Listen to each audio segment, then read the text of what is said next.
I'm Chris Williams from Cyclone Fanatic, and a proud Iowa State graduate from the class of 2007. No one shows up like Iowa State fans. And Cyclones support Cyclones on and off the field. Your gift can provide scholarships to students, fund groundbreaking research. We could even drum up opportunities for the marching band. Visit MoveWhatMatters.com to learn how you can make an impact today.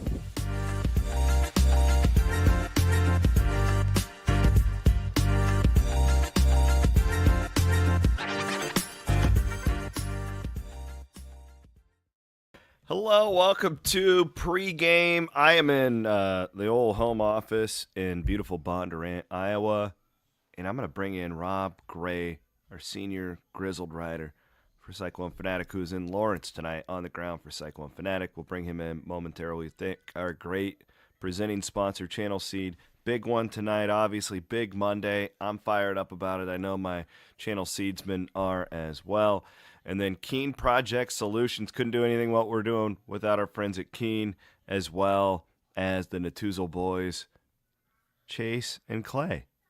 They are financial advisors with Raymond James, diehard Cyclone fans, and we love them and appreciate their support of Cyclone Fanatic. Iowa State is on the road at Lawrence tonight in Allen Fieldhouse. Again, Rob Gray is there covering all the action for us at Cyclone Fanatic. First things first, this is one of the great stories of Cyclone Fanatic lore. Rob likes to book these weird Airbnbs that he stays at. I don't even know if I call them weird. It's just you don't stay in hotels usually when you travel, right? I try to find a good deal somewhere that's a little bit different, find the right location. Yeah. And correct me if I'm wrong, you accidentally booked a haunted hotel? Yes. Haunted. It actually, I got it on Expedia. So, I mean, it was. Oh, it makes it. Yeah, okay. It's an inn at a winery. A little bit of research. They have 9 rooms. In the past, it's been an orphanage, a hospital, and a nursing home. Oh, my God. That place is just littered with haunts. It was built in 1900. It's this massive structure. It was an Oddfellows home. And it's an interesting, when I pulled in there, I was like, okay, I can see something's up here. And then I go in and there are these shirts being sold that said, I'm here for the booze, BOOS, because it's a winery. And I'm like, oh, what is this place on? And they said, oh, yeah, the old shows have been here, Ghost Adventures. And yep, there you go. To that place. So you're a journalist, professional one at that. Will you be chronicling your stay at the winery, at the inn? I will be hoping to go to sleep, but obviously I'll be chronicling it if I'm unable to. Text me anything that happens. Do you promise? I will. I remember our old colleague Adam Gray, who doesn't believe in this stuff. Oh yeah, that's right. Do you remember that experience he had in Milwaukee? Yeah. I think you were still with us at that time. I don't know if that was on your hiatus or whatever. Yeah. But oh my God, I love it. Nothing like it's getting close to March Madness when we're talking haunts here. All right, Iowa State is in Lawrence tonight. Rob, I don't even know if you got to see it yet, but I wrote a pretty in-depth piece for our premium subscribers earlier today about the way teams are playing Iowa State in the last 6 games. Really the last 5 games. That first Kansas game I don't think really counts because nobody couldn't game plan it. Yeah, there's no scout. Here's what I'm anticipating Iowa State will do. I think so what these teams are doing is packing it in. They're attacking the ball. They're being very aggressive. This is after I did a lot of soul searching in my Cyclone-loving heart in the last 24 hours watching these tapes. And this is what I think, and I wanted to bounce it off of you. And I think Bill Self has the athletes, the players, all that stuff to do that. So basically they're being hyper-aggressive. They're taking away the lane. It's not just Curtis Jones. There were shots that were there for Keyshawn Gilbert that haven't been there. Yep. And as a result, they're turning the ball over. Yep. And as a result of that, it's more live ball turnovers that are making Iowa State's defensive more difficult because it's leading to more points. So, in the past you would go, well, Iowa State wasn't very good on offense, but the problem was they would only turn it over 7 or 8 times a game, and they were elite defensively. Now you're turning it over 15 to 20 times a game, and you're not as good defensively. That is my analysis on what is happening. I wouldn't be surprised if they shoot a ton of threes to, because I do think, I don't think that lane's going to be there. This is what I was talking about with Bloom on our pod. I don't think there's like an overnight fix to that. Yep. And I think everybody's adjusted to you. Now it's Iowa State's turn to adjust, and they've got to do something different. So there you go. That's my process going into this game after watching way too much Iowa State basketball over the last 24 hours. What do you think? Yeah, I mean, it's as good an idea as any. I think clearly with Milan Momcilovic not on the floor, and I posted a video earlier where he was not only form shooting, but he did throw up some actual threes and made quite a few of them. Oh, great. Good job. Yeah, I hadn't seen that. So he missed a few when I had it, but he was sitting at a pretty good clip. Not bad for a guy with a broken hand. Yeah, exactly. He's shooting it very, looking really good. I think he was 2 of 4 in my clip, but he was shooting it at a better clip than that. But again, you can't space it as well. Teams are going to bring the on-ball pressure to you immediately, knock you off your driving lane, and again, as you say, pack the paint. It's a reason. I mean, Jefferson's had some good games in this stretch, but Deshaun Jackson has struggled most of these games with Momcilovic out. And again, we've talked about the lack of bench production since Curtis went in the starting lineup. I think the key tonight is getting bench production. I think the key is getting Nate Heisey to shoot the basketball, and you hope make some shots. Yeah. And in doing that, but I mean, taking a bunch of threes is not a bad idea. The one thing I do think though is sometimes that leads to long rebounds, and then that gets Kansas in transition a lot easier too. But the point about turnovers leading to issues on the defensive end is a big thing, because they're not always giving up points immediately off those turnovers, but it's allowing offenses to get into a rhythm. And I think that's part of the issue. Some of the games with the hot turnovers have been high. The field goal percentage defense has been pretty good, but clearly it was a huge issue against Kansas State. So we'll see. You're right, though. They need to find a way to adjust. Hey, look what these teams are doing to us. Maybe one remedy for that is, hey, you're going to get a lot of open looks from three, and just go ahead and take them. Well, and here's where it's an analytical play. It's all it is. It's analytics, because if, let's say, you take because I did the math, and when they were really humming on offense, they were shooting about 15, 16 threes a game. Yep. Right in there. So it's not much. Mm-hmm. If you could take 24 to 25, but by my math, you're also going to be turning it over 7 to 8 times less than what they're doing right now. These guards are just dribbling into the lane, and then everybody's attacking them. They don't know what to do, and they lose their mind. And then Keyshawn's getting frustrated, and I understand why, because all the stuff that was working isn't.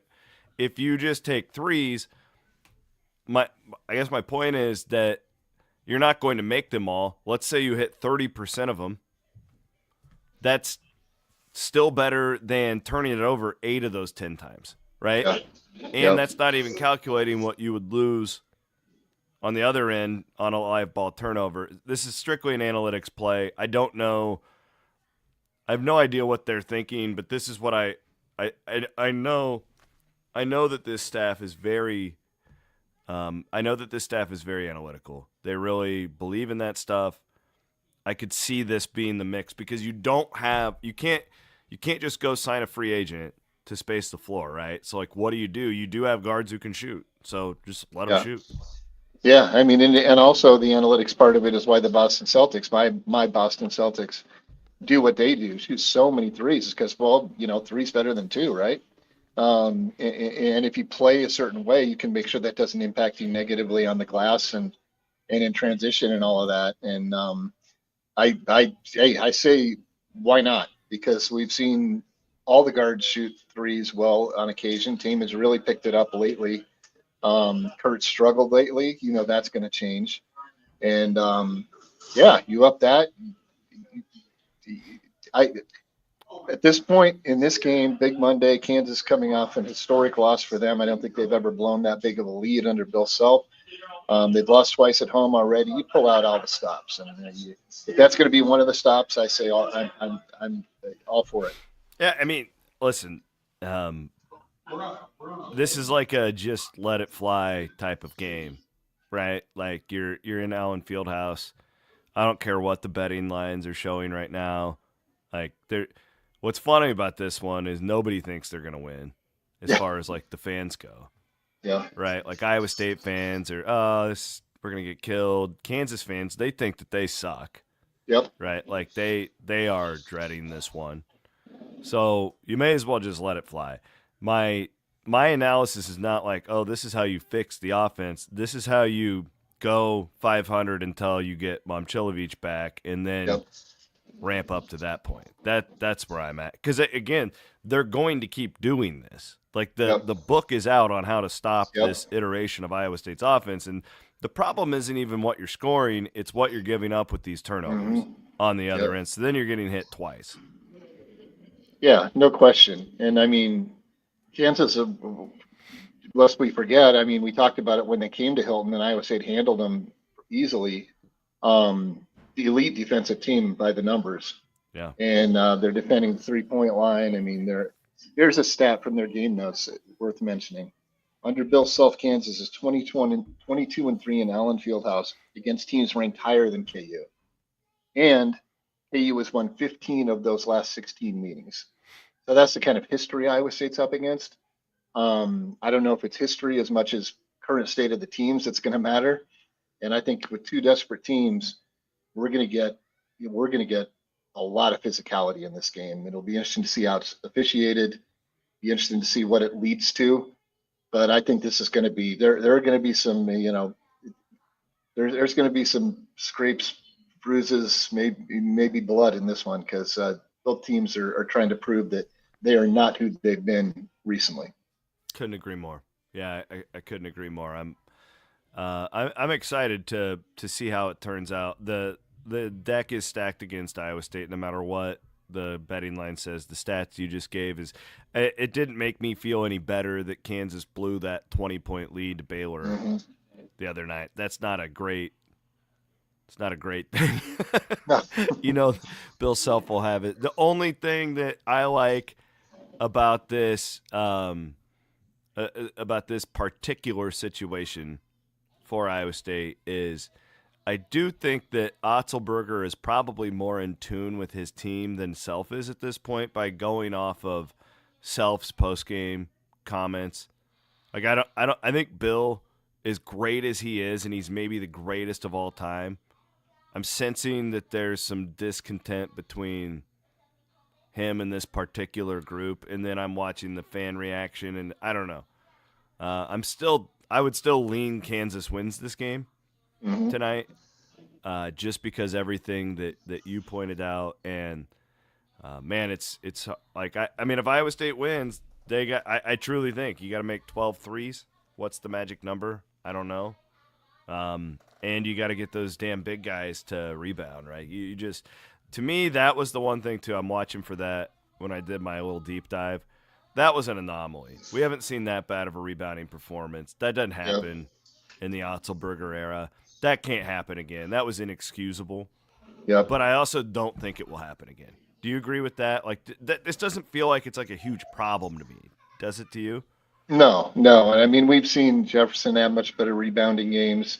I mean, where would they be in K-State without Deshaun Watson, or Demarion Watson? Sorry, 7 rebounds. I mean, because those other guys were non-factors. Chatfield, since doing all those little things, has really been a non-factor recently, and that's just not on the defensive end, on the offensive end, but the defensive end. So more help from the bench.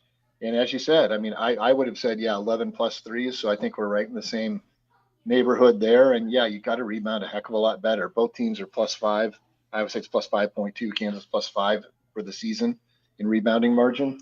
You figure if you can rebound with them, be even, you've got a real chance to come in here and you walk out with the relatively rare win, although we've seen quite a few from Iowa State over the years. Shockingly, Iowa State is one of the best teams in the country at playing Kansas at Kansas, and it just time and time again.